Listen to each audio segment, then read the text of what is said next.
Argentine কিংবদন্তি Lionel মেসির ৩৯তম জন্মদিন, আর এই জন্মদিনে তার উপহারটা মনে হয় সে নিজেকেই দিয়েছেন।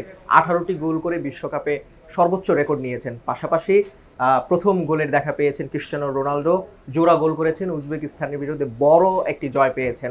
এদিকে স্কটল্যান্ডের বিপক্ষে ব্রাজিলের প্রথম একাদশে নেইমার থাকতে পারেন এমন একটি গুঞ্জন চলছে। এই সকল বিষয়ে আলোচনা করতে সমকাল বার্তাকক্ষ থেকে আপনাদেরকে স্বাগত জানাচ্ছি। আমি শাহাদাত তনিম এবং আমার সঙ্গে যুক্ত আছেন সমকালের বিশেষ প্রতিনিধি সেকেন্দার আলী। তার কাছ থেকে বিস্তারিত জেনে নেব। সেকেন্দার আলী, কেমন আছেন? আছি, ভালো আছি, খুবই ভালো। লিওনেল মেসির ৩৯তম জন্মদিন, তার উপহারটা নিজেকে দেওয়াটা কেমন লেগেছে?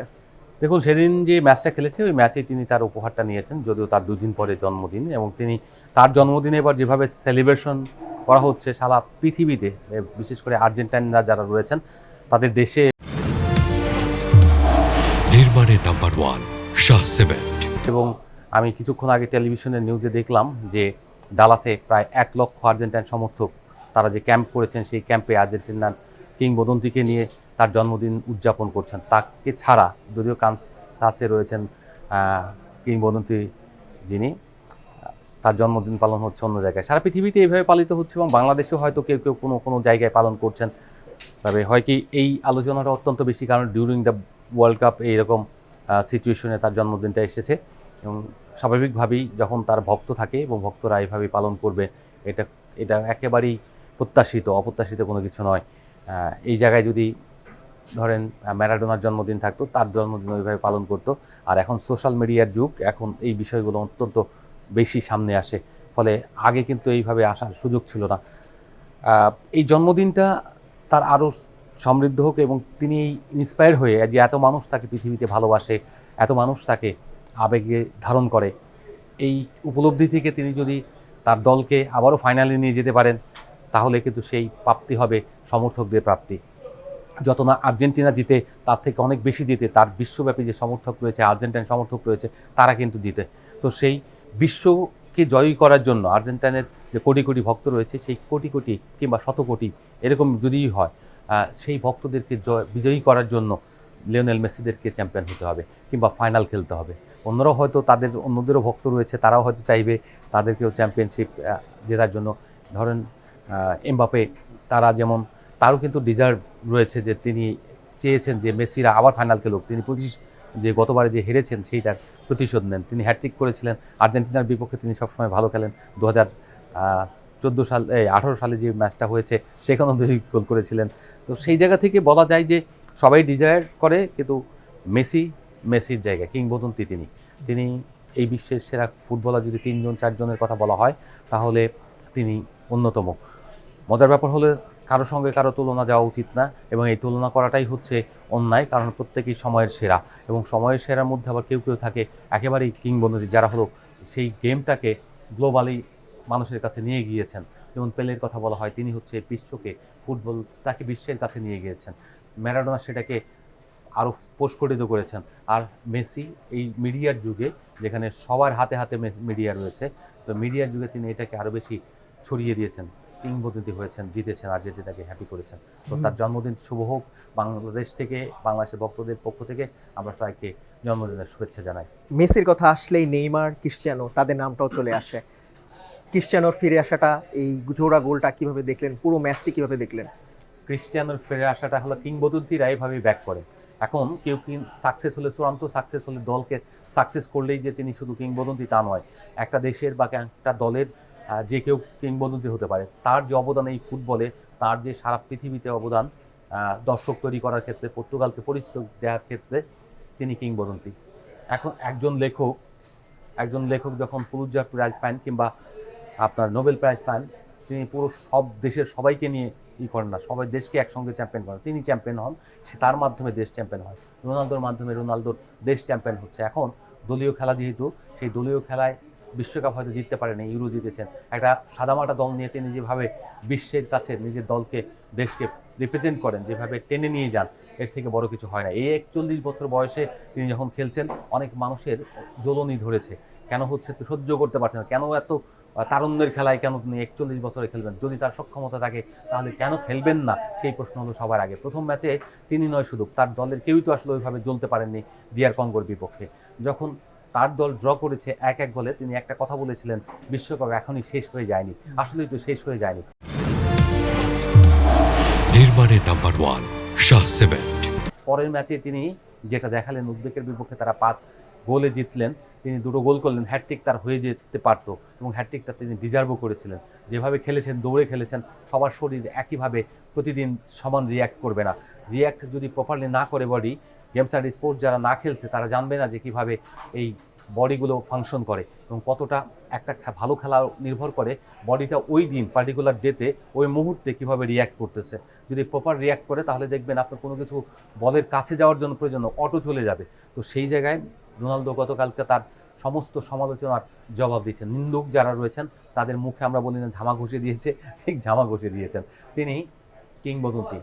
আপনি সমালোচনার কথা বলছিলেন ক্রিশ্চিয়ানোর, ওই ম্যাচের পরেই সংবাদ সম্মেলনে কিন্তু আরেকটি সমালোচনা তৈরি হয়েছে। মেসির কথা বলতেই তিনি ক্ষুব্ধ হয়ে গেছেন। এই বিষয়টাকে কিভাবে দেখছেন? পার্টিকুলার বিষয়ে যখন আমরা ট্যাগ দিতে পারি, আরেকজনকে সামনে নিয়ে এসে বিতর্ক তৈরি করতে পছন্দ করি, এটা আমাদের জার্নালিজম যারা করে তাদের একটা পোর্শনের এরকম একটা এথিক্স কাজ করে, মানে তাদের এথিক্স, ব্যক্তিগত এথিক্স। সেই জায়গা থেকে আপনার এই ম্যাচে মেসিকে আনার প্রয়োজন পড়তো না। সে যদি, যেহেতু রোনালদো নিজেই ভালো করেছেন, তার দল ভালো করেছে, তার দলকে নিয়ে অনেক কোশ্চেনের পরে যদি শেষের কোশ্চেনটা হতো মেসিকে নিয়ে, তাহলে কোনো অসুবিধা ছিল না। তিনি যদি বলতেন যে মেসির জন্মদিন সামনে, এরকম কথাও যদি বলতেন, আমি ডেফিনেটলি বলতে পারি যে শুভেচ্ছা জানিয়ে দিতেন। কিন্তু সেটা না করে যখন আপনার বিতর্ক তৈরি করার উদ্দেশ্য থাকে, তখন রোনালদো যেটা বলে সেটা ঠিকই করেছেন। এই যে অধ্যত্ব, অনেকে মনে করে তার অ্যারোগেন্সি, আসলে এই অধ্যত্ব হলো তার এটা দম্ভ যদি বলেন, সেই দম্ভের জায়গা থেকেও বলি যে এই দম্ভ হলো তার স্টাইল, এই দম্ভ হলো তার ব্যক্তিত্ব, এই দম্ভ হলো তার শ্রেষ্ঠত্বের অবস্থান জানিয়ে দেওয়া। এই 41 বছর বয়সেও তিনি যেভাবে নিজেকে প্রেজেন্ট করতে পারছেন, পৃথিবীর সমস্ত খেলোয়াড়দের দেখিয়ে দিয়েছেন তোমরাও পারো। আইডল হিসেবে তিনি নিজেকে উপস্থাপন করছেন। অর্থাৎ আপনি কখনোই হার মানার লোক নয়, যে কোনো সময় পিছিয়ে পড়বেন, সমালোচনা হবে আপনার, ওখান থেকে কাম ব্যাক কীভাবে করতে হয় সেটা আপনাকে দেখিয়ে দিচ্ছে। আপনার এই গুণগুলো প্রত্যেক মানুষের জীবনের নেওয়ার জন্য ক্রিস্টিয়ানো রোনালদোর এই যে তার সংগ্রাম, এই সংগ্রামকে অনুসরণ করা উচিত।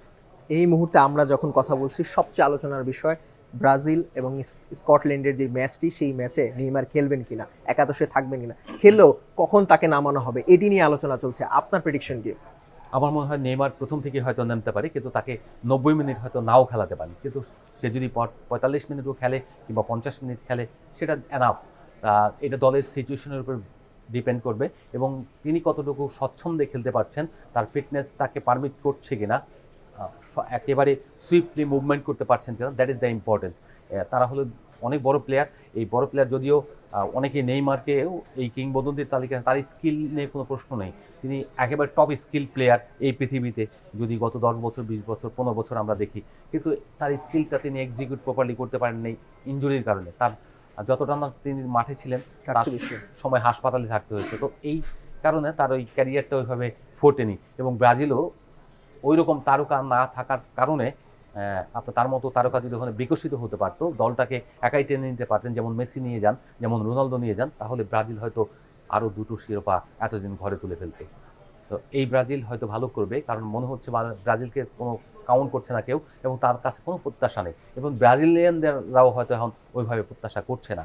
কিন্তু যে দলের কাছে প্রত্যাশা কম থাকে, সেই দলের কিছু প্লেয়ার ভালো আউটপুট দিয়ে দলীয় পারফরমেন্স করে তারা কিন্তু চ্যাম্পিয়নশিপের দিকে এগিয়ে যেতে পারে।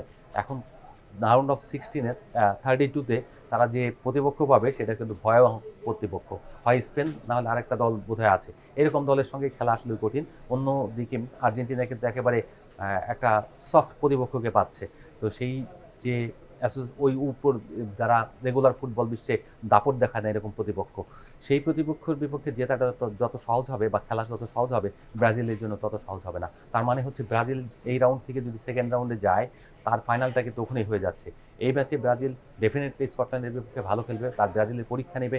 ব্রাজিল গুছিয়ে উঠেছে। লাস্ট গেমে যেটা হয়েছে হাইতির বিপক্ষে, তারা কিন্তু প্রথম অর্ধে খুবই পরিকল্পিত ফুটবল খেলেছে, সেকেন্ড হাফে কিছুটা তারা ডিফেন্সিভ মুডে চলে গেছিলো। বিকজ অফ প্রতিপক্ষ যদি আক্রমণ করে কীভাবে নিজেদেরকে সেভ করতে হবে, সেই কৌশলটাই ছিল ওখানে দেখার জন্য কোচ সেই চেষ্টাই করছেন। ব্রাজিলের একটা কাজ করতে হবে, তার মিডফিল্ডাররা যারা রয়েছেন, মিডফিল্ডে তারা অ্যাটাকিং খুব ভালো তৈরি করে দিতে পারেন। সমস্যা হলো তারা ডিফেন্স করেন না, যেটা ফ্রান্স করে। Defence is the best attack. আপনি যদি ডিফেন্স করে দিতে পারেন, মাঝখানে যদি মাঝমাঠেই যদি প্রতিপক্ষকে আটকে দিতে পারেন, তাহলে তা আপনার ডিফেন্সে তারা অ্যাটাক নিয়ে যেতে পারবে না এবং গোল হওয়ার চান্স থাকবে না, তার মানে আপনার হারার চান্স থাকবে না। সেই জায়গায় অবভিয়াসলি ব্রাজিলকে এই জিনিসটা দেখা উচিত এবং আমি মনে করি এই জায়গায় ওভারকাম করতে পারলে ফ্রান্সের মতো, তাহলে তারাও যে কোনো দলকে হারাতে পারে, কারণ তাদের স্কোরার রয়েছে এবার। রাফিনা খেলছে না, এটা কোনো শঙ্কার জায়গায় দেখছেন কিনা, এবং স্কটল্যান্ডের বিপক্ষে কেমন হতে পারে তাদের ম্যাচটা আপনার কাছে? রাফিনার জায়গায় আমি মনে করি এন্ড্রিকের যদি খেলাই, তরুণ এন্ড্রিকের মধ্যে যে দৌড়ানোর স্পিড দেখলাম, রাফিনার ওই স্পিড, ওরা যে প্রতিপক্ষকে সবসময় দুইভাবে তছনছ করা যায় ডিফেন্স লাইন। একটা হচ্ছে মানে আপনার মুভমেন্ট যদি ফাস্ট হয়, বল যদি পাসিং থ্রো পাস হয়, ডিফেন্স চিরে যে বলগুলি যাবে সেই বলগুলিতে আপনি সাকসেস হতে পারবেন, ফিনিশিং দিতে পারবেন, যেটা নাজারিও রোনালদো করতেন। তো এই জায়গায় আমরা সেটা দেখলাম, ভিনিসিয়াসের সেই দক্ষতা রয়েছে, ওরও হ্যাঁ ফেডরিকের ইয়েরও রয়েছে। তারপর এখন এন্ড্রিক যেটা আছে, ওর মধ্যে যে স্পিডটা রয়েছে, স্পৃহা রয়েছে। নির্মাণের নাম্বার 1 শাহ সিমেন্ট। আমার কাছে মনে হচ্ছে যে তার একটা বড় প্লেয়ার হয়ে ওঠার একটা সম্ভাবনা, প্রবল সম্ভাবনা তার ভেতরে আছে। তার গঠন কাঠামো, শারীরিক যে গঠন কাঠামো, তার ল্যান্ডিং, এগুলি ভেরি ইম্পর্টেন্ট করে একজন প্লেয়ার জন্য। সেটা কিন্তু তাকে মনে হচ্ছে যে ইনজুরি কম থাকবে এবং তিনি ভালো। একটা হলো ফরিংয়ের মতো ওরা, আরেকটা হচ্ছে আপনার একেবারে রয়্যাল বেঙ্গলের মতো, যে আপনার প্রেস করে আপনার ল্যান্ডিং করা, ফুট করে থেমে যাওয়া, এটা যেটা মেসির মধ্যে আপনারা দেখতে পাবেন।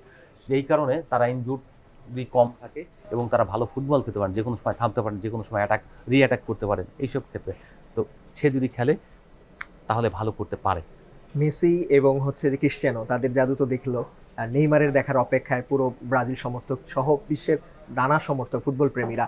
আমরাও প্রত্যাশা করব নেইমার অবশ্যই খেলবেন, আমরাও তার জাদু দেখার জন্য অপেক্ষা করলাম। আপনাকে অসংখ্য ধন্যবাদ আমাদেরকে সময় দেওয়ার জন্য। দর্শক, এই ছিল সমকাল বার্তা কক্ষ থেকে আজকের আয়োজন। অন্য কোনো দিন অন্য কোনো বিষয় নিয়ে আমরা আবারও হাজির হব। ততক্ষণ পর্যন্ত সমকালের সঙ্গেই থাকুন।